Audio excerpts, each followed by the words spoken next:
길이에요. 네. 생태중심교육 시민사회계약운동본부가 왜 출범할 수밖에 없는지 그 이야기를 세 분의 발제로 들어보겠습니다. 첫 번째 발제자는 여러분들도 잘 아시겠지만 워낙 조용조용히 말씀을 하셔서 귀를 기울일 수밖에 없는 조용한 카리스마를 가지신 한국외대 김용현 교수님의 왜 생태중심 교육인가 이 발제가 있겠습니다. 박수로 환영해 주세요. 네, 안녕하세요. 소개받은 한국외대 김용현입니다. 오늘 이렇게 귀하신 분들이 저는 여러분들 교육 시민이라고 불러도 되겠죠. 중요하신 그 교육 시민 여러분들께서 참여해 주시고 이 자리를 빛내 주셔서 먼저 감사하다는 말씀을 드리면서 시작을 할까 합니다. 제가 오늘 드리고 싶은 말씀은요, 왜 앞서서도 귀하신 분들이 말씀을 해주셨지만 왜 생태여야 되는지, 대한민국 미래교육, 예를 들면 10년 후, 20년 후에 대한민국 교육이 이대로일 수는 없다는 전제하에서 바뀌면 어떻게 바뀌어야 될지 그 방향성 하나가 분명히 생태라는 점을 저는 말씀드리고 싶습니다.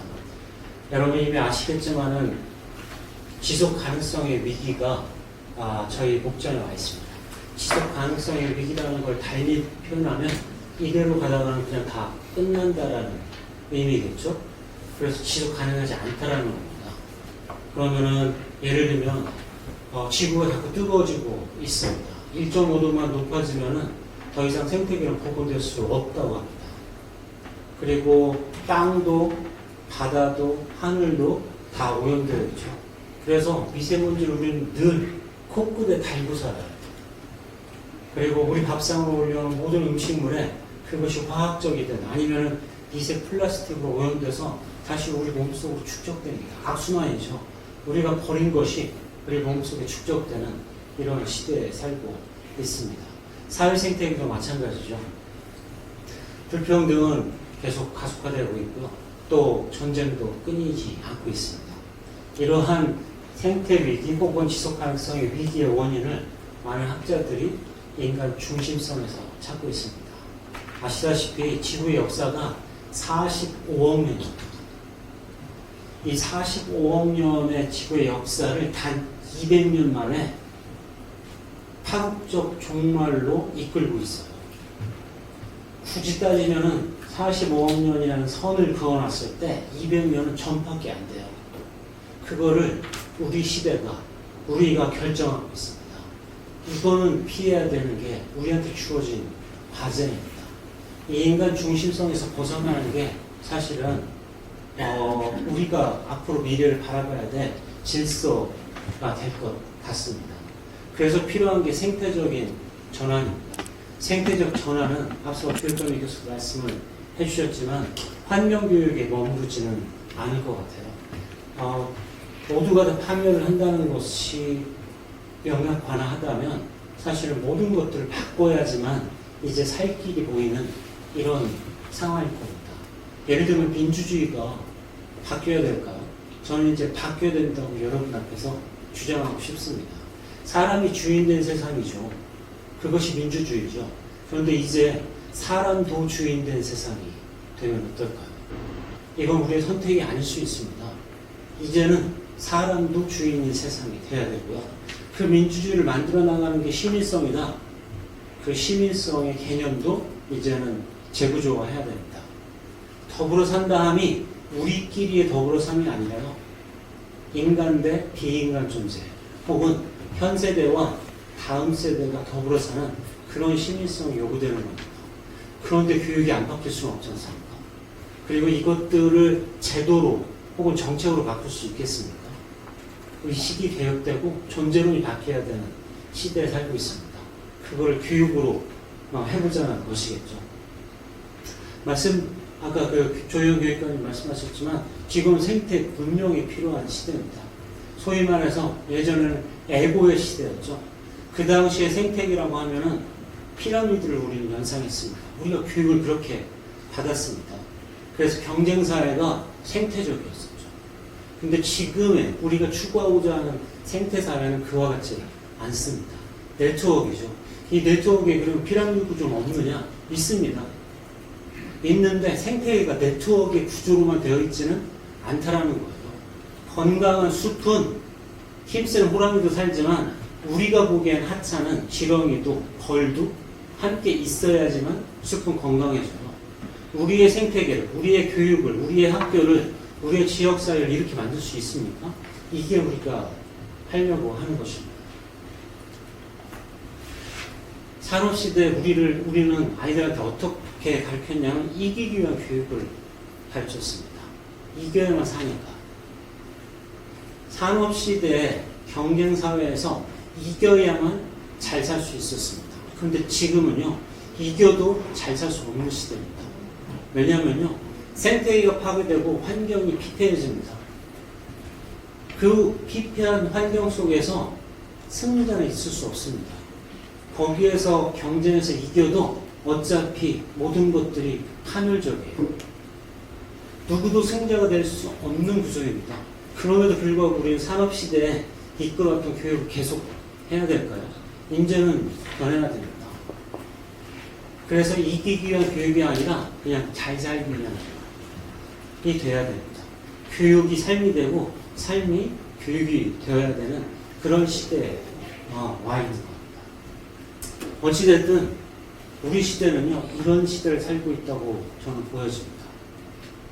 우리의 다음 세대는 우리보다 경제적이든 환경적으로 못 사는 최초의 인류가 된다고 합니다.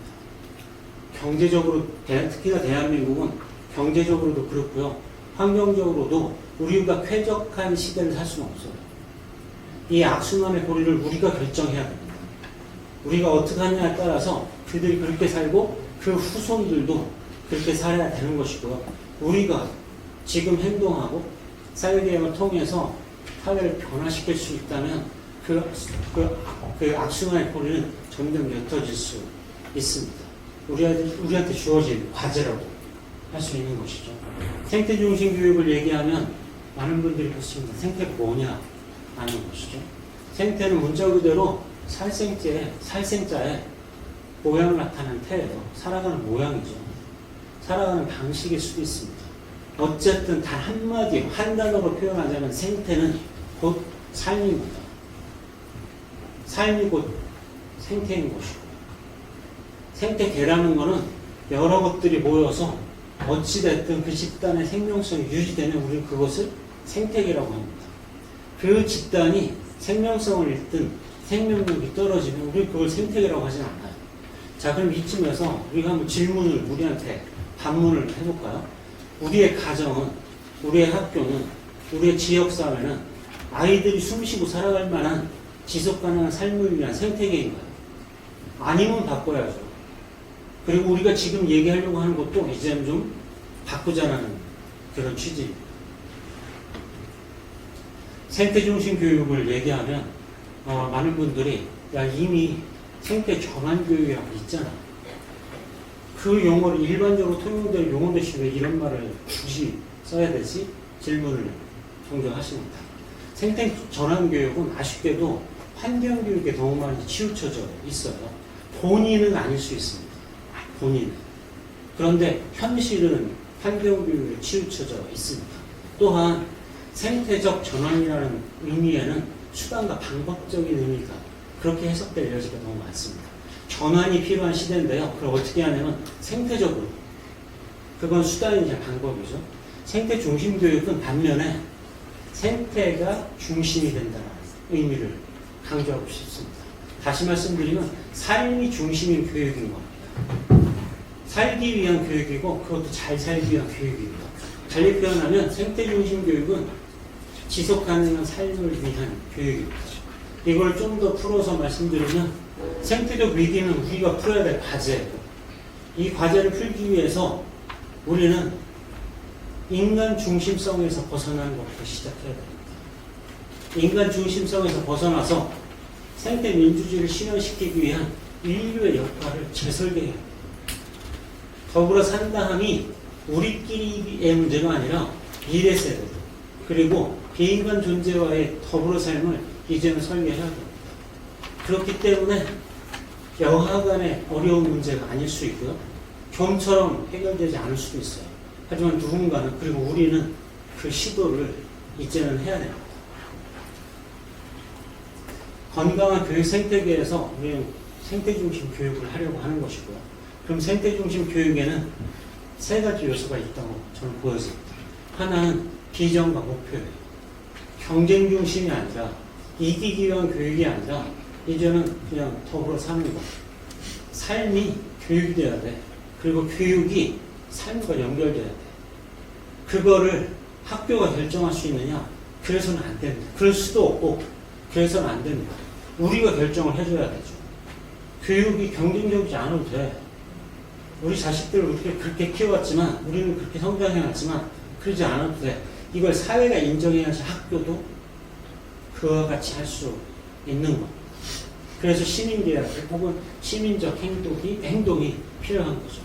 요즘 의대 사태가 파도죠. 여러분들은 어떻게 보시나요? 의대 정원이 늘었는데요.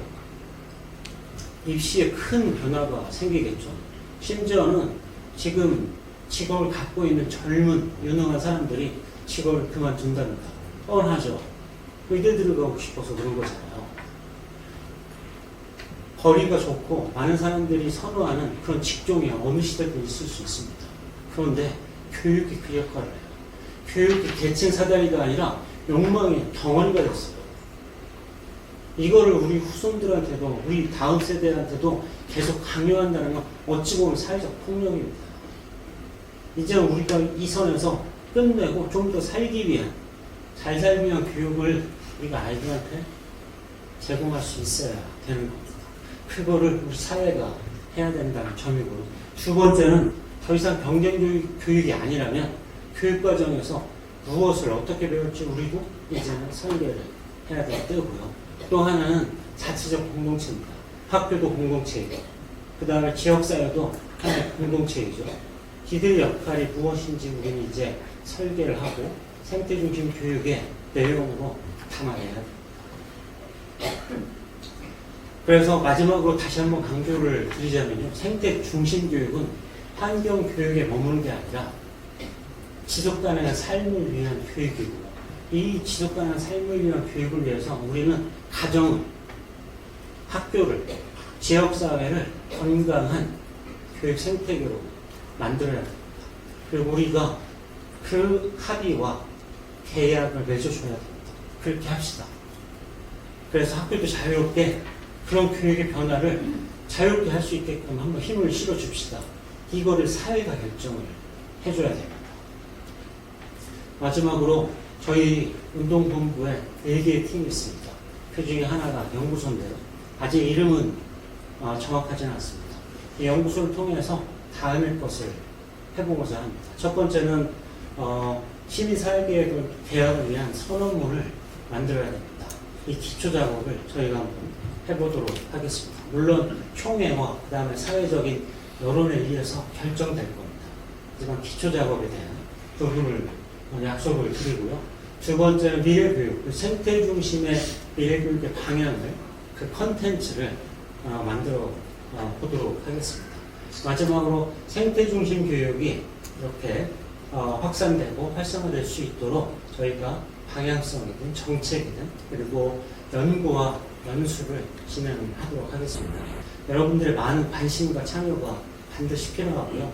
여러분이 합의해 주신 바에 의해서 우리가 힘을 얻고 갈 수 있을 것 같습니다. 네, 이것을 마치겠습니다. 감사합니다.